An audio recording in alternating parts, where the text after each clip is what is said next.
سلامونه، نیکې هیلې او احترامات مې ومنئ. ملګرو، ستاسو ادبي ورور اسامه خاموش یم. په دغه تمه، په دغه هیله چې روغ جوړ به یئ او د ژوند نه به مزې اخلئ. ملګرو، غوښتل مې چې خپل دغه نوی غزل ستاسو سره شریک کړم. الله دې وکړي چې ستاسو خوښ شي. نو که چېرې خوښ هم شو، نو د غزل د نورو ملګرو سره هم شریک کړئ. وایي: ستا په دې دومره لوی جهان کې تنها شوی یمه، ستا په دې دومره لوی جهان کې تنها شوی یمه، وشوې مودې چې د جانان نه جدا شوی یمه.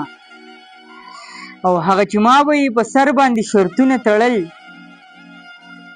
هغه چې ما به یې په سر باندې شرطونه تړل، زه د هغه د لاسه ګوره رسوا شوی یمه. هغه چې ما به یې په سر باندې شرطونه تړل، زه د هغه د لاسه ګوره رسوا شوی یمه. او دا لیونتوب دی که د مینې انتها ده زما، دا لیونتوب دی که د مینې انتها ده زما، زه خپله شنا ته څو ځل په ژړا شوی یمه.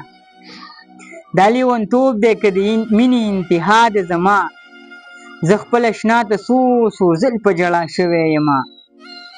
او د خپلې ډېرې غریبۍ به درته څه ووایم، د خپلې ډېرې غریبۍ به درته څه ووایم، چې په هر ځای کې د هر چا د خندا شوی یمه.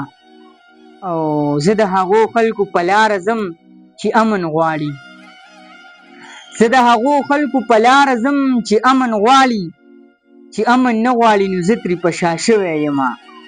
او زه پښتنو ته د خپلواکه ژوند نارې وهمه، زه پښتنو ته د خپلواکه ژوند نارې وهمه، څه لیونی یم دیوالو ته ګویا شوی یمه.